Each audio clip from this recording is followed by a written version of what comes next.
Hi friends, welcome back to our channel. నేను మీ సాత్విక. ఇడ్లీ రవ్వ లేకుండా, సూజీ రవ్వ లేకుండా ఇంట్లో తయారు చేసుకున్న రవ్వతో ఇడ్లీలు అయితే ప్రిపేర్ చేశాను. చాలా బాగా వచ్చాయి, సాఫ్ట్గా ఉన్నాయి.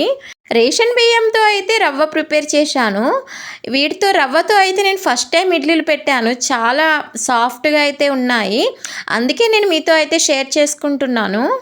ఇప్పుడు ఇడ్లీలు ఎలా ప్రిపేర్ చేశాను అనేది చూపిస్తాను. 1 కప్ మినపగుండ్లకి 2 కప్పుల రైస్ అయితే తీసుకుంటున్నాను.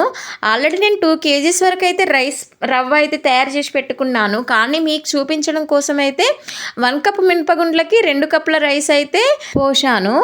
రైస్ ఒక హాఫ్ అన్ అవర్ పాటు నానిన తర్వాత ఒక క్లాత్ పైన వాటర్ సపరేట్ చేసి రైస్ అంతా ఆరబెట్టేసుకోవాలి. ఆ పదనంతా ఆ క్లాత్కి అయితే అబ్జర్వ్ చేసేసుకుంటుంది. తర్వాత పొడి అయిన రైస్ని మిక్సీ జార్లో వేసుకొని ఒకసారి మిక్సీ పట్టేసుకోండి. రవ్వ పర్ఫెక్ట్గా వస్తే సరిపోతుంది. లేదు అంటే ఒకేసారి బాగా బ్లెండ్ చేసుకున్నారు అంటే రైస్ పిండిలాగా అయితే తయారవుతుంది. సో మధ్య మధ్యలో చెక్ చేసుకుంటూ అయితే సన్నపు రవ్వ అయ్యేలాగా అయితే మిక్సీ పట్టేసుకోండి.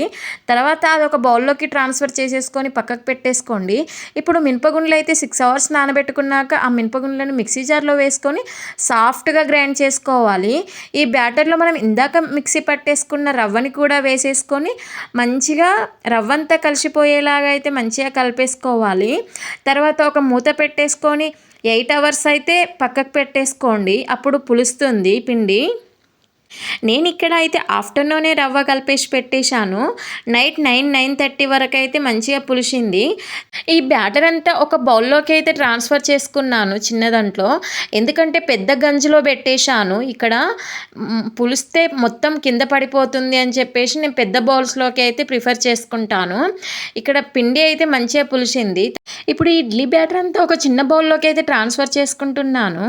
ఎందుకంటే ఇది నైట్ అంతా పక్కకు పెట్టేస్తే ఇంకా ఎక్కువగా పులిస్తే బాగా పుల్లగా అయిపోతుంది అని చెప్పేసి ఒక బౌల్లోకి ట్రాన్స్ఫర్ చేసుకొని ఫ్రిడ్జ్లో అయితే పెట్టేశాను. నెక్స్ట్ డే మార్నింగ్ అయితే ఇడ్లీ ప్రిపేర్ చేసుకునే టైంకి టేస్ట్కి తగ్గట్టు సాల్ట్ అండ్ కొంచెం తినే సోడా వేసుకొని మంచిగా కలిపేసుకోవాలి. తర్వాత ఇడ్లీ పాత్రలో అయితే కొన్ని వాటర్ వేసుకొని స్టవ్ పైన ఎసరు పెట్టేసుకోవాలి. అంతలోపు ఇక్కడ ఇడ్లీ పాత్రలలో మీకు నచ్చితే నెయ్యి వేసుకోండి, లేదు అంటే ఆయిల్ అప్లై చేసుకోవాలి. ఆయిల్ అప్లై చేసుకున్నాక ఇడ్లీ బ్యాటర్ అంతా ఈ ఇడ్లీ పాత్రల్లోకి అయితే వేసేసుకోవాలి. తర్వాత ఎసరు వచ్చాక ఈ ఇడ్లీ పాత్రలన్నీ స్టాండ్ అంతా అందులో పెట్టేసుకొని ఒక 20 minutes పాటు ఇంకా స్టీమ్ చేసేసుకోవాలి. ఇదంతా స్ట్రీమ్ అయిపోయేంతలోపు మన ఛానల్ని కనుక ఫస్ట్ టైం చూసినట్లయితే ఛానల్ని అయితే సబ్స్క్రైబ్ చేసుకోండి.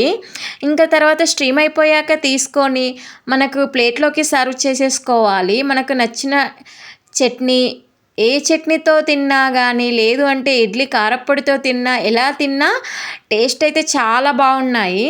ఇంకా ఇడ్లీలు అయితే ప్రిపేర్ అయితే అయిపోయాయి. ఇడ్లీలు చాలా అంటే చాలా సాఫ్ట్గా ఫస్ట్ టైం తిన్నా కానీ చాలా బాగున్నాయి. ఇది నేను ఫస్ట్ టైం ట్రై చేయడము బాగున్నాయి అని చెప్పేసి మీతో అయితే షేర్ చేసుకుంటున్నాను.